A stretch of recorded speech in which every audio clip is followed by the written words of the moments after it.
اوس خلک ته وایي دا چینج والا تبدیلی والا دا یو خندا مذاق جوړ کړی.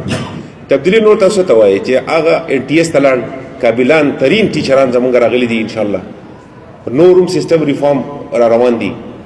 زه د سکولونو تعداد زه د سوات ټولې صوبې خو ماته آیډیا ډوشته نه او د سواتو ماته آیډیا نشته ځکه چې هر MPA د خپل هغې زه تاسو ته صرف د خپل PK9 متعلق هر څه ویلی شم چېرې زما سره څونه سکولونه اوس منظور دي. موږ سکولونه هم داسې بې ترتیبه نه منظورو چېرې دلته کې ته لګې ته میټرک والا خلک پروډوس کوي نه بیا د هغو سره د FSC دپاره ځای نشته او که FSC والا پروډوس کوي نه د هغه بیا د کالج ځای نشته. موږ باقاعده تږي سکولونه زموږ سره د جینکو د تعلیم غټه مسله دلته کې زمونږ جینکۍ چونکې هغو ته پرابلم وي لکه لرې ځای تګ راتګ نه کېږي. زما سره دا اوس موږ کړي دي انشاءالله ټنډرې لګېدلي زمونږ آلموسټ اوس به ټیکهدار به راځي او هغه به کار شروع کوي. په دې کې اوس په دې کال کې دا یو کال تاسو ته فکر ښیم زاړه خو په دلته کې هغو دنیا سکولز دي هغو لګیا دي کوي.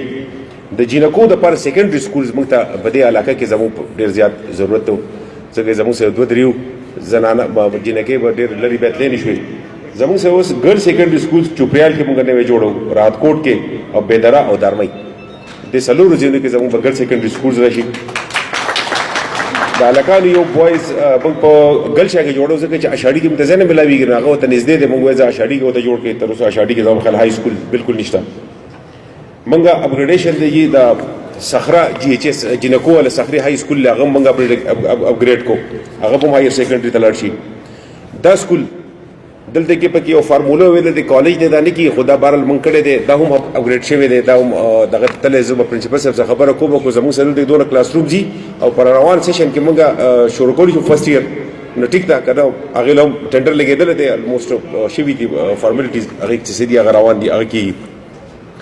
داسې په دې حساب موږ ځي بیا میډل اپګریډیشن مختلفو ځایونو کې تقریبا 8 زموږ میډل اپګریډ شو هغه هم په ګرلز کې دي. په ګرلز کې موږ کوشش کړی دی چې زیات دې ځل له موږ لږ ترجیح زیاته کړې ده ځکه چې هغه هلکانو والا ډېر شوي دي ګرلز والا ډېر کم شوي دي او جینکۍ شکر دی زموږ ښه قابل هم دي سبق هم وایي پیرنټس هم ښه اویر دي او د زنانو نه خو تاسو پته ده چېرې د هغو نه خو زموږ معاشره د هغو په لاس کې نه هغو له تعلیم ورکول او نږدې ترین ځایونو کې چې هغه مخکې لاړ شي نو هغه زموږ پرایورټي ده. په دې کال کې موږ د ټول نه زیات فوکس چې کوم دی هغه په ګرلز ایجوکیشن باندې کېښودی دی. د دې نه علاوه موږ خپل ایریا وو سوات بټه تحصیل زموږ 2 ډیګري کالجز یو په غډېرۍ کې یو په وینۍ کې دا الریډي اپروډ دی. اوس موږ لګیا اوس موږ ولا ګورو کوشش کوو چې کال موږ په پرایویټ بلډینګ کې شروع کړو چې دا رش لږ کم شي. د دې نه علاوه جي موږ یو ګورنمنټ پولیټیکنیک انسټیټیوټ هغه موږ مټه کې کولاو کو چېرې د دې میټرک د وروسته رش کمول دي.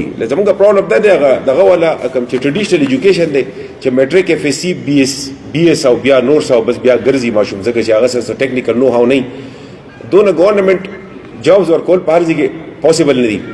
نو موږ یو کوشش کوو موږ خو پکې څه کړو 2 ټیکنالوژیز په پولیټیکنیک کې شروع کړو کال موږ دې ته وی چېرې تاسو مهرباني وکړئ او سداسې لیټیسټ ټیکنالوژیز هغه پکې شروع کړي هغه به انشاءالله هغې دپاره موږ کرای بلډینګ کې شروع کړی دی د ځمکې دپاره اوس کوشش کوو چې هغه بلډینګ پې جوړ کړو.